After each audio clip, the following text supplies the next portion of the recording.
When you go through the loss process, it is tough. It is tough to let go of some of those things that you have gotten used to.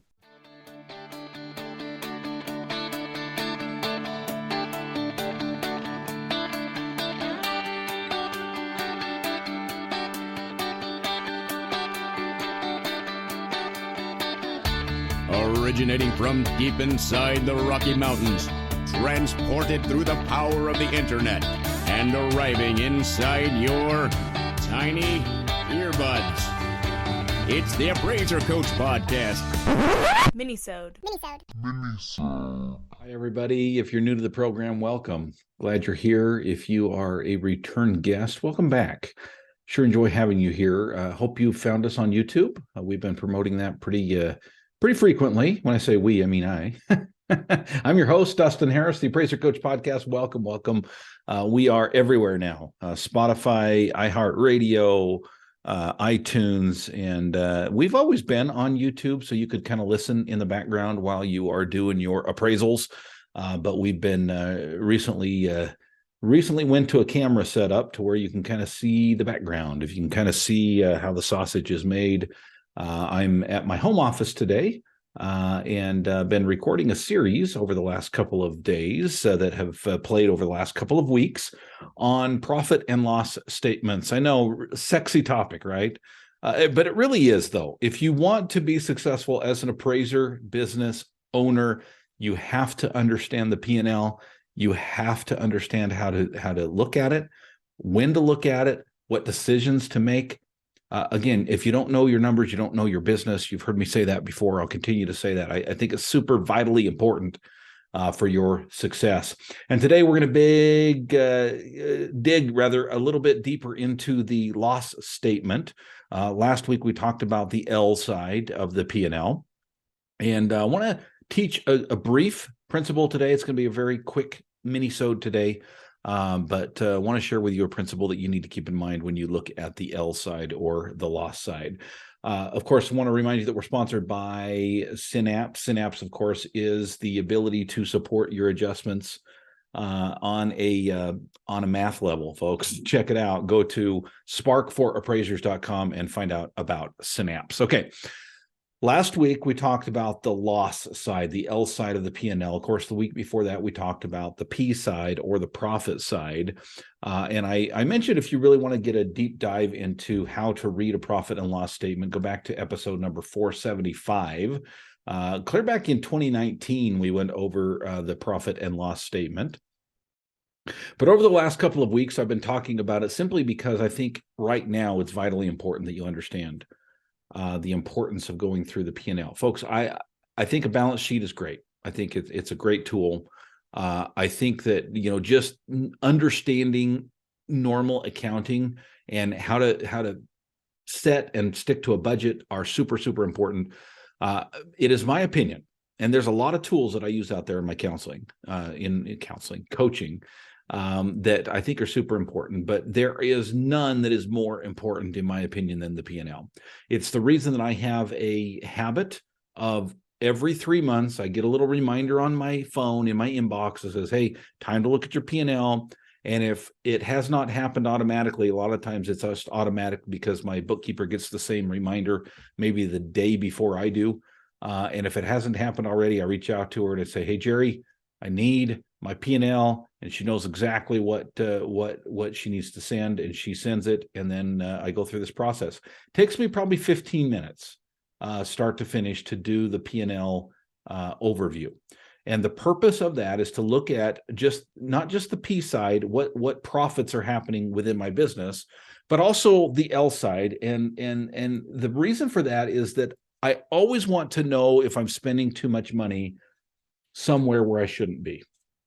I like to find out what is going on in my world so that I can make decisions as a business owner that would be very, very helpful to me down the road. Now, right now, we have a struggle out there. I don't know if you noticed, but the appraisal volume has dropped just a little bit over the last little while. And it's kind of freaking some people out, and rightfully so. Maybe it should freak us out a little bit. Again, I've always been an advocate of fear is not a good problem solver, but it's a great motivator. It's good to be fearful every once in a while and say, okay, wake up, slap myself in the face. What do I need to do different? And part of that is cutting your losses. Okay, I want to talk about a principle that you need to keep in mind when you go through the L side, the loss side of the P&L. First, I want to pause and remind you of a great company run by great people, Kyle and Brandon over at Synapse. Folks, there is, and I have used a lot of software out there. As you can imagine, a lot of people come to me and say, Dustin, check this out. They want me to promote it. They want me to say good things about it on the air. So I get pitched a lot of different things. I don't have time to look at them all, but when I do look at them, I do try to be as fair as possible. Folks, there is nothing better on the market when it comes to supporting your adjustments. No software out there is going to do it better than Synapse. These guys understand how markets work. They understand how numbers work. They understand how support for adjustments work. If you are guessing, okay, you know who you are. If you are guessing on your adjustments, you need to check out this great program called Synapse. You can find out more by going to spark4appraisers.com. Again, it's spark4appraisers.com.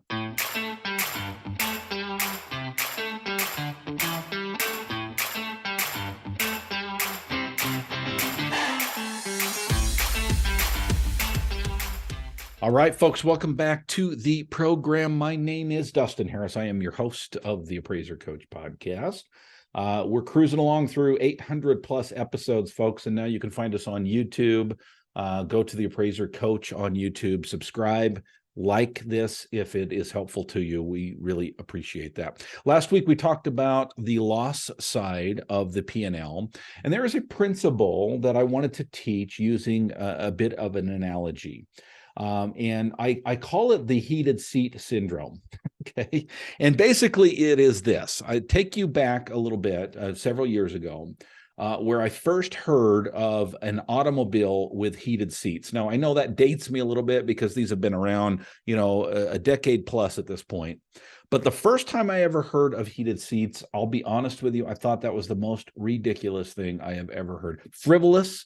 I mean, if you looked up the word frivolous in the dictionary, it would be a picture of a heated seat in a car. That's basically what I thought. I even tried it.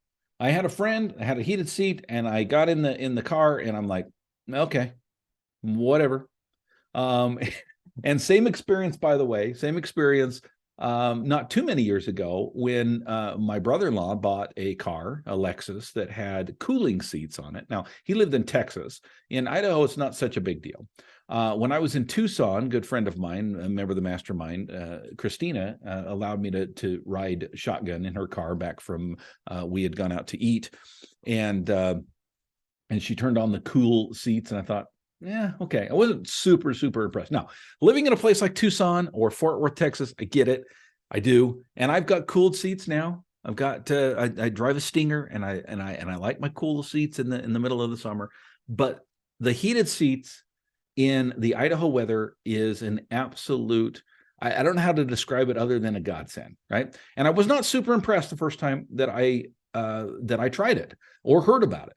Now, since then, I've had several cars. We have 4 vehicles currently, and 2 of them have heated seats. The other 2 I don't drive. I mean, I do, but very infrequently. So, it doesn't really, the principle here remains true. The cars that I drive on a regular basis both have heated seats. Now, my wife is in the process right now of getting another car. She's on the wait list. She's been on the wait list for a very, very long time. She's getting a hybrid. Gas prices are crazy, and they were even more crazy when she got on the wait list. But one of the things that she was pretty insistent on is the heated seats. And guess what, folks? I did not blink an eye. Not that it was my choice to do so anyway. This is her car. She gets to decide what she wants. But in no way am I judging her, because here's the thing. Though the first time I had heated seats in a car, I thought they were a little bit frivolous and a little over the top. And I thought, why does anybody need something like this? I am currently of the opinion that I cannot live without heated seats in Idaho in my cars. There you go. I said it. I know, entitlement city. But here's the thing, folks. Once you try it and once you get used to it, and that's the way you live, it's super hard to go back. What's the point, Dustin? Okay, I'm getting there, I promise. Last week I told you this would be a quick mini-sode, and it's turned into a longer mini-sode than I said. Last week we talked about the loss side of the P&L. Part of the loss process, the P&L process in general, is to look at the losses or the cost of doing business and ask yourself, are there places you can cut? Now, inevitably, what's going to happen is you are going to see things and you're going to say to yourself, I cannot live without that thing. Fill in the blank, whatever it is, okay? It's your heated seat syndrome. I cannot live without my laser measure. I cannot live without my VA that I've trained for 3 years. I cannot live without my trainee who just became certified after 2.5 years of training her. Folks, when I say this, please know that this is something that as a coach, I've gone through multiple times with multiple clients. Yes, you can. Okay, say it with me. Ready? Yes, you can. I can live without heated seats. I say I can't, but I can live without heated seats.